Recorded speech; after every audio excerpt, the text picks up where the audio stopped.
نحمده ونصلي على رسوله الكريم أما بعد أعوذ بالله من الشيطان الرجيم بسم الله الرحمن الرحيم وإنك لعلى خلق عظيم أما بعد وقال أيضا إن الله وملائكته يصلون على النبي يا أيها الذين آمنوا صلوا عليه وسلموا تسليما اللهم صل على سيدنا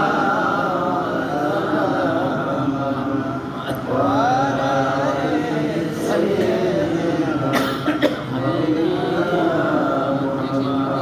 اللهم صل على سيدنا مولانا وعلى آل سيدنا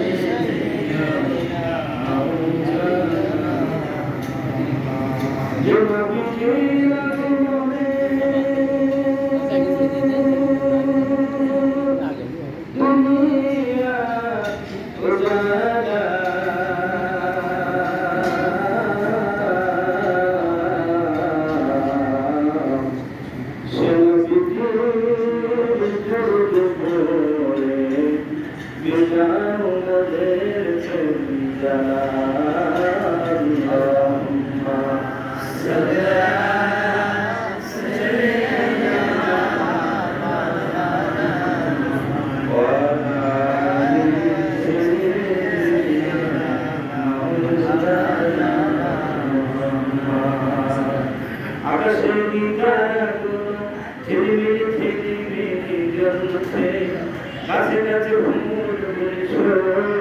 বলেছে রাসূল এসেছে নবী এসেছে রাসূল এসেছে হাবিব এসেছে আরবের বুকে আমি নবী মানব সেরা মানব এসেছে রাসূল এসেছে হাবিব এসেছে নবী এসেছে রাসূল এসেছে আল্লাহুম্মা সাল্লি আলা সাইয়্যিদিনা মাওলানা মুহাম্মাদ ওয়া আলা আলি সাইয়্যিদিনা হাবিবিনা সাদি সাদারু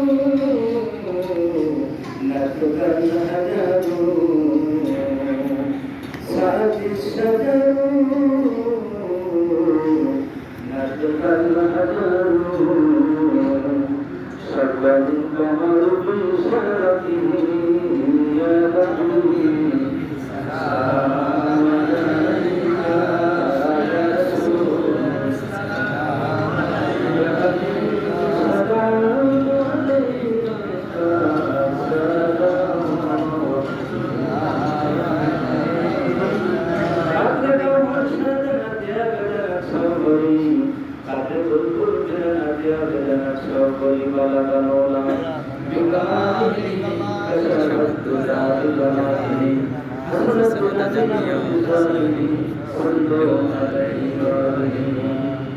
সম্মানিত উপস্থিতি আজকে মসজিদে উপস্থিত আছেন ইমাম সাহেব আব্দুল মালিক উপস্থিত আছেন মৌলভী সমাজ উপস্থিত আছেন মামা আরো আছেন গুলাম মামা সহ ব্যক্তি হাজি সাহেব নেই সাগর ভাই আবুল ভাই আছেন সবাই সকলকে জানাই আবার আসসালামু আলাইকুম ওয়া আলাইকুম আসসালাম। আল্লাহর প্রশংসা যে আমরা বছরে প্রতিদিন এই মাসে সিরাজুন নবী ওফাতুন নবী রাসূলের একটা নাম উদযাপন করি, আমরা আলোচনা করি বা এখানে শুনে আমাদের জীবনটা ধন্য হয়। এই জন্য শুকরিয়া সবাইকে আলহামদুলিল্লাহ।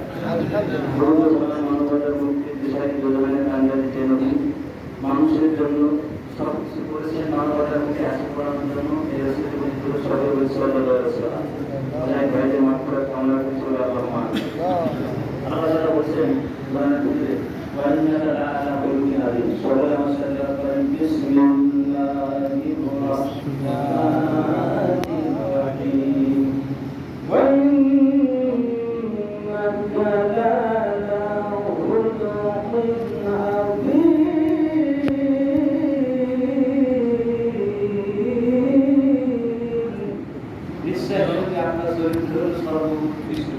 নিশ্চয় এইভাবে আপনার চরিত্র হলো সবচেয়ে ভালো। আল্লাহ রসুলের চরিত্র সার্টিফিকেট দিলেন, ভালো বললেন। এখন প্রশ্ন, যে রসুল এত ভালো, জন্মগ্রহণ করলেন কোন বংশে আর আসলেন কখন? কুরাইশ বংশে জন্মগ্রহণ করলেন আর আসলেন জাহালাতের সময়। ওই সময় অন্ধকার, যেখানে জীবন্ত মেয়ে কুটি ফেলে দিয়ে মৃত্যুর মেয়ে সন্তান জন্ম করলে তারা মনে করতো যে অপরের বাড়ি বিয়ে দিতে পারছে, তার বাড়ি ধর্ষণ করে বাস্তবে এমন আর অবহেলিত আর কেউ নেই, খারাপ কাজ আর কিছু না, মারবে বিআই জাম্পিং করিলাম কিয়ামত আল্লাহ বলেন কোন অপরাধে তাকে মারা হয়েছিল। আমরা ঠিক সেরকম মনে করি আজকে মানুষ মানুষকে মারি না, ক্ষমতার দাপটে মানুষ মানুষকে মারি, কিন্তু জাহালাতে যখন মহিলাদেরকে মারা হতো আল্লাহ বললেন বিআই জাম্পিং করিলাম, কেন তাকে মারা হলো? আর বর্তমান পৃথিবীতে যখন একদল আর একদলকে মারে তখন আল্লাহ বলবেন কি অপরাধে তাকে মেরেছি। সে শহীদ হওয়ার পরে রক্তের বিন্দু বের হবে আর আল্লাহ বলবে আল্লাহ আমি নিরাপরাধী, আমাকে মারা হয়েছে। শুধু কবি দাড়ি পাঞ্জাবি কবিতায় ইসলামের কথা বলে যায়। ইউনিভার্সিটি বিশ্ববিদ্যালয়ের ছাত্র বলে সিভিল ছাত্র, তাদের শুধু মারে একটাই কারণ, তারা নামাজ পড়ে, রোজা করে, হজ করে, জাকাত দেয়, তারা হলো পাঞ্জাবি পরে, টুপি পরে, তারা হাঁটু গোড়ালি নিশি প্যান্ট পরে না, এই হলো অপরাধ। তারা পাঞ্জাবি পরে, দাড়ি রাখে, ছোট গুলি, তাদেরকে মারতে হবে, তাদের ভর্তি নেওয়া যাবে না। এই কি মানবতার কাজ হয়? আল্লাহ রসুল এই সমাজে আসলেন, তখন মানুষ মানুষকে মারত, যুদ্ধ লেগেই থাকতো, হত্যা রাজধানী থাকতো, খুন খারাপি করতো, কত কিছু। আল্লাহ রসুল যখন খেলা হতো তখন পাশে বসে দেখতেন যে কিভাবে এই সমাজকে, ঝিমিয়ে ধরা সমাজকে, এই পরিষ্কার সমাজকে কিভাবে ভালো রূপান্তর করা যায়। তাই আল্লাহ সেই যুগে আল্লাহ রসুল 13 বছর মক্কায় দাওয়াত দিলেন। মসজিদ তৈরি করতে পারলেন না, খানকা তৈরি করতে পারলেন না, রাস্তা করতে পারলেন না, দেশে মানুষ উপকার করতে পারল না, কোনো ভালো কাজ কিছু করতে পারলেন না। মক্কা থেকে মদিনায় গেলেন, প্রেসিডেন্ট হলেন, কোরআন আসলো, আল্লাহ রসুল মানুষকে সোনার মানুষকে পরিণত করলেন, মার হওয়া করে। সুতরাং ভাইরা, কথা হলো জাহালাতের মানুষ যেভাবে মারা হতো, সেই মানুষকে সোনার মানুষের রসুল পরিণত করল। সেই মানুষটা হলো বিশ্বের সর্বশিক্ষের মানুষ হয়ে গেল মক্কা, মদিনাতুল মুকাররমা, মক্কাতুল মুআজ্জমা, ও মদিনার মাটি রে তোর যে কত দামি, এজন্য আমরা সেখানে যাই হজ করতে। মারহাবা। মক্কা মদিনা হজ করতে যাই না, কত দামি মদিনার মাটি। কোরআন হাদিস দ্বারা গৃহীত, সংগৃহীত, কোরআন হাদিস দ্বারা আল্লাহ কোট করলেন যে মদিনায় হত্যা করা চলবে না। এমন কিছু জায়গা আছে সেখানে কোনো হত্যা করা চলবে না, ফাঁসি হয়ে যেতে। তাহলে মদিনায় হত্যা করা যাবে না, মানবতার কল্যাণের জন্য কাজ করতে হবে। আল্লাহ রসুল তাই করেছেন, আসলেন সেই জাহালাতের যুগে, সেই মানুষ সেই জাহালাতের যুগে মানুষকে স্বর্ণের শিক্ষে পরিণত হয়ে গেল। সুতরাং আপনার আমার দেশকে গোটা পৃথিবীতে এরকম স্বর্ণের শিক্ষের মডেল করতে হবে। করতে গেলে রসুলের আদর্শ একটা মাত্র দুটো মাত্র সাবজেক্ট দেখতে, কোরআন আর হাদিস। বর্তমান ইউনিভার্সিটি বিশ্ববিদ্যালয়ে বহু সাবজেক্ট রয়েছে, এতগুলো সাবজেক্ট থাকার পরে আজকে তারা হয়েছে রোগীরা, দর্শন, তারা হয়েছে মারা, তারা হয়েছে সন্ত্রাসী, তারা হলো হাইজাকার, তারা হলো মাস্তান, তারা হয়েছে ঢাকায়। সব যে ইউনিভার্সিটি বিশ্ববিদ্যালয়ের ছেলেমেয়েরা হয় তা না, মধ্যমতায় হয়েছে। কিন্তু রসুলের সাহাবা আজমাইন দুইটা সাবজেক্ট ছিল, কোরআন আর হাদিস। দুইটা সাবজেক্ট রসুলের আদর্শ থাকার কারণে তারা বিশ্বের মডেল হয়ে পরিণত হয়ে গেল। আজ বাংলাদেশ জামাত ইসলামী এই কোরআন হাদিসের চর্চা করে সোনার মডেল বাংলাদেশকে করতে চায়। প্রমাণ হয়ে গেছে, 100 দিন আগে হয়ে গেল, আপনার জয়জাকার হয়ে গেল। একজন বলল যে কিভাবে এত ভোট পেলাম জানি না, কার চুপ হয়েছে আমি জানি না, কিন্তু এতে মনে হয় সমস্যা আছে। আস্তাগফিরুল্লাহ বলে যে সব ওপেন চ্যালেঞ্জে 30টার সেনা প্রধান দিয়া, হ্যাঁ বাহিনী দিয়া, স্বচ্ছ ভোট ব্যালট দিয়া, একটা ভিডিও অডিও দিয়া, সিসি ক্যামেরা দিয়া এই ভোট হলো, এরপরও তারা বলতেছে যে সমস্যা আছে। তাহলে জাহালাতের ভিতরে চলে গেল না? এতগুলো নিরাপত্তার বলায় থাকার পরও যদি বলা হয় যে স্বচ্ছ হয়নি, তাহলে এ জাতির কপাল পুড়িছে। জাহাঙ্গীরনগর বিশ্ববিদ্যালয়, সেখানে ছেলেরা জয়জয়কার হয়ে গেছে, তারা জিতে গেছে। অন্যান্যরা তারা চলে যাচ্ছে, ফাউল হয়ে যাচ্ছে, তারা চলে যাচ্ছে, কপাল করছে, তারা পদত্যাগ করছে, বলে আমরা নির্বাচন করবো না। আল্লাহু আকবার। এসব কার কৃতিত্ব? মানে জামাত শিবিরের কাজ জয়জয়কার শুরু হয়ে গেছে। মানুষ এখন চায় যে আর কোনো অন্যায় চায় না, দুর্নীতি চায় না, অত্যাচার হয় না। রসুল যে যুগে আসলে জাহালের যুগে অন্যায় অত্যাচার ছিল, রসুল ভ্যানিশ করলেন, বাংলাদেশ জামাত ইসলামের কাল নিয়ে দেশে অন্যায় অত্যাচার সব শেষ হয়ে যাচ্ছে। মানুষ এখন চায় দুর্নীতি মুক্ত, মানুষ এখন চায় সন্ত্রাস মুক্ত, মানুষ এখন চায় জুলুম মুক্ত, মানুষ এখন চায় সকলে ডুমুডু খেয়ে পরে বাঁচবে, যার সম্পদ তার সম্মান সেই নিয়ে থাকবে, কেউ হাত ছাড়া দিতে পারবে না, কেউ নির্যাতন করতে পারবে না। এরা একজন সাধারণ শ্রম বিপ্লবকারী, একজন দিনমজুরি মানুষও সেটা জানে। আল্লাহু আকবার বলে। রাসূলের আদর্শ মেনে দেয়, বাস্তবের সাথে রাসূলের প্রত্যেকটা দিক মিলে চলবে। রাসূলের আদর্শ চরিত্র বাস্তবের সাথে মিলে যাবে। শুধু কিচ্ছা কাহিনী দিয়ে রাসূল না, শুধু কিচ্ছা কাহিনী ঘটনা দিয়ে কোরআন না। হ্যাঁ, কোরআনে কিচ্ছা কাহিনী ঘটনা আছে। সূরা ইউনূসের ভিতরে আল্লাহ তাআলা বলেছেন, নাহনু নাকাসসু আলাইকা আহসানাল কসাস। আহসানাল কসাস দুইটা ঘটনা দিয়ে আমি কোরআন শরীফকে সুন্দর করে সাজিয়েছি। তাহলে এই সুন্দর ঘটনাগুলো মানুষ বলবে আর শুনবে, জ্ঞান অনুভব করবে, মানুষ ফিরে আসবে। একটা ঘটনা আছে, আমরা ঘটনা বলবো। এটাই মূল কথা হচ্ছে রাসূল আসছেন জাহিলিয়াতের যুগে, সেই জাহিলিয়াতকে বিনাশ করে স্বর্ণের মডেল করলেন। আমরা মুসলমান, আমরা বাংলাদেশে বাস করি, আমরা তো সেটা করতে পারি। আমরা রাসূলের উম্মত হিসাবে দাবি করি, রাসূলের কোরআন পড়ি, হাদিস পড়ি। তার হাদিস পড়ি বলে আমরা মুহাদ্দিস, তার ফিকহ পড়ি বলে আমরা মুহাক্কিক, আমরা মুফতি। তার কোরআন পড়ি বলে আমরা মুফাসসির। হ্যাঁ, মাওলানা মৌলভী টুবি কার সত্য নবী, তাই নবুর দিয়ে আদর্শ আমরা মানি বলি, আমরা এইসব খেতাব পাইছি। তাহলে তার সেই আদর্শ দিয়ে সমাজ আমরা করি না কেন? তাই বলে, ও আমার মুর্শিদি, নামাজ পড়ো, রোজা করো, রোজা করো কোরআন দিয়া, হজ করো কোরআন দিয়া, যাকাত দাও কোরআন দিয়া, চেষ্টা চললে অসুবিধা কি কোরআন দিয়া। ও আমার মুর্শিদি, সমাজটা কোরআন দিয়ে চললে দোষটা কি? কোরআন যদি পার্লামেন্ট হয়, কোরআন যদি আমাদের সংবিধান হয়, তাহলে আমাদের দোষ কি? সব কেড়ে চলো। আর কোরআনে 10 বছর সেখানে নবুয়তের দায়িত্ব পালন করলেন, খিলাফত করলেন, রাষ্ট্রপ্রধান ছিলেন। হ্যাঁ, সুলতানুন নাসির অর্থাৎ রাষ্ট্রপতি, প্রেসিডেন্ট ছিলেন, প্রাইম মিনিস্টার হয়েছিলেন রাসূল। তাহলে এসবগুলো আয়াতগুলো কোরআন থেকে রিবাদ দিতে হবে। রাসূল সব কিছু করছে মানবতার বুকে।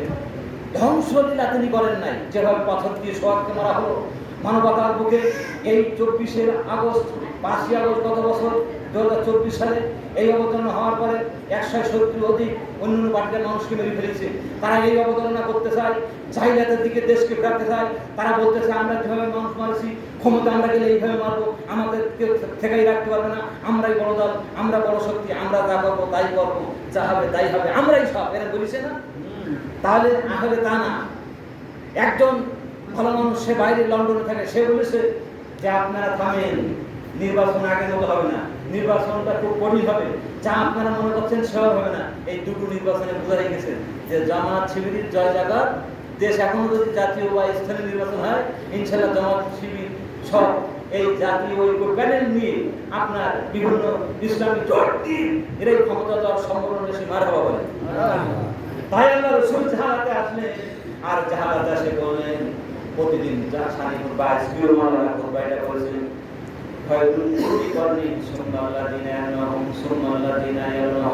আল্লাহ রাসূল বলেছে আমার যুগ স্বর্ণের যুগ, পরের 2 যুগ হলো স্বর্ণের যুগ। এরপরে কিভাবে দুনিয়া পৃথিবী চলবে আমি রাসূল জানি না। আল্লাহু আকবার বলেন। তাহলে আমার রাসূল এত সুন্দর কথা বলে গেল।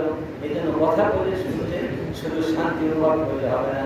যতদিন বাস্তবে আমাদের দেশটাকে এরকম বিরাট ফল না আসবে, ততদিন 100% শান্তি আমরা কেউ পাবো না। বাবু, কোরআন যদি সংসারে হয়, কোরআন আইন যদি আমরা কায়েম না করতে পারি, আমরা 100% কিন্তু 100% ভালো কি আমরা থাকতে পারবো? পারবো না। কোরআন হলো আমাদের মাথার মুকুট, কোরআন আমাদের হাত, কোরআন আমাদের বাদ, কোরআন আমাদের কীর্তি, কোরআন আমাদের বেঁচে থাকা, কোরআন আমাদের মরে যাওয়া। কোরআনের বিপক্ষে থাকার কারণে গত 2024-এ এই খালাদান বাইরে চলে গেছে। ঠিক গত 1 দিন আগে আপনার নেপালের প্রধানমন্ত্রী ছাগলে হেলিকপ্টার চলে সেই দেশ ছেড়ে নেপাল ছেড়ে পালিয়েছে। আপনারা ভিডিও দেখেছেন না? অর্থমন্ত্রী তারা মারতেছে, পানির ভিতরে দিয়ে পড়ে গেছে সে। তাহলে জুলুমবাজ, সন্ত্রাস, চাঁদাবাজ, মাস্তান, ধর্ষণ, অপকর্ম, মানবতার বুকে লাঞ্ছনা বঞ্চনা তারাই সৃষ্টি করে। তাদের অবস্থা এরকম হবে। বর্তমান তারা বলে বড় দল, আমরাই সব করবো, আমরাই ক্ষমতা দেবো। যদি তারাও এরকম জুলুম অত্যাচার করে, আপনাকে সে যেই পথে এরাও যাবে। হ্যাঁ, এই জন্য সাবধান। যে দেশের মানুষ কিন্তু দেখেছে সিরাত মাহফুজ রাসূলের চরিত্র দিয়ে মানবতার বুকে শান্তি খরা সৃষ্টি, যদি আপনি আমি না করতে, এই দাড়ি, এই টুপি, এই পাঞ্জাবি কোনো দাম আল্লাহ তার রাসূলের কাছে যারা পরিমাণ দাম নেই। দাড়ি টুপি পাঞ্জাবি দিয়ে, দাড়ি টুপি পাঞ্জাবি দিয়ে যায় না সে না কে হাজি, মনের ভিতর থাকে যদি শয়তানেরই কারসাজি, শয়তানেরই কারসাজি। দাড়ি টুপি পাঞ্জাবি যদি মুসলমান, তাহলে রবীন্দ্রনাথ ঠাকুর 1 নম্বর মুসলমান, তাই না? তাহলে দাড়ি টুপি পাঞ্জাবি দিয়ে তো মুসলমান চেনা যায় না। চেনা যাবে তার ব্যবহার দিয়ে, চরিত্র দিয়ে। কোরআন যদি সংশয় যায়, কোরআনের পক্ষে যদি আমরা সম্মান করি, এটা আল্লাহর বড়। সর্বশেষ কথা হলো যারা কোরআনের পক্ষে থাকবে, ইসলামের পক্ষে থাকবে, আল্লাহ এদেরকে জাহান্নামে দেবেন। জাহান্নামে আল্লাহ দেবেন না, অন্য জায়গায় রাখবে, আল্লাহ রাখবেন। কিন্তু এত দিন প্রতিষ্ঠার জন্য আল্লাহ বহু জায়গা করেছেন। বলা হয়েছে যে আল্লাহর পথে যারা বাধায় থাকে সকল পথগুলো বরাবর, আমলগুলো বরাবর, তাকে সব কাঙ্ক্ষিত ম্যান্ডেটগুলো সব বিনষ্ট হয়ে যাবে। যেমন পাহাড়ের পরে যদি একটা ডিম আমি আসার নামে সব ভেঙে চিহ্ন বিচ্ছিন্ন হয়ে যায়, এরপরে বৃষ্টি হলো, যা একটু একটু দেখা গেল বৃষ্টির কারণে সব ধুয়ে মুছে ছাপ হয়ে গেল, এরপরে কোনো মানুষের সেগুলি এক জায়গায় করে আর ভালো ডিম তৈরি করতে পারবে না। তাহলে ঠিক এরকম যে ভালো কাজ করে কিন্তু যে ইসলামী আন্দোলনের কথা বলা যায়, আল্লাহ বললেন তার সকল আমলগুলো বরবাদ হয়ে গেল। সূরা মুহাম্মদ নাম্বার 1 তার সকল আমল বরবাদ হয়ে যাবে। এই জন্য আসেন বেশি কথা না, রাসূলের আদর্শ দিয়ে আমিনার পেটে যখন আল্লাহ রাসূল ছিলেন তখন আমিনা দেখতেন সমগ্র পৃথিবী রোম পারস্য সব আলো মানে সেই হাতের ভিতরে কিন্তু রোম পারস্য সব ভিতরে এর ভিতর থেকে আলো আসতে এরকম দেখত। তখন তিনি মনে করতেন যে আমার ভিতরে যিনি আছেন তিনি এমন একটা প্রেসিডেন্ট হবেন যে রোম পারস্য হেরা সমগ্র পৃথিবী তার হাতের মুঠে আসবে, সমগ্র পৃথিবীতে শাসন করবে, মারা হওয়া হয়। আল্লাহ রাসূল তাই করেছেন। হ্যাঁ, হেরাক্লিয়াসের কাছে যখন পত্র দিয়েছিলেন তখন সে সিঁড়ি টুকরো টুকরো করে ফেলল আর বলল কই সেই পত্র বাহক, ধরো তাকে। সে দেখলো রাসূলের পত্র পাওয়া মাত্র ছিঁড়ে টুকরো টুকরো করলো, পায়ের নিচে দিল। আল্লাহ রাসূলের কাছে চলে গেল আর বলল আমি তার ভাবমূর্তি দেখে আমি ঘোড়া নিয়ে হাঁটি আপনার কাছে আসলাম। পরক্ষণে সে আমাকে পরাস্ত করার জন্য, ধরার জন্য সে বাহিনী পাঠিয়েছিল, কিন্তু আমাকে ধরতে পারে নাই।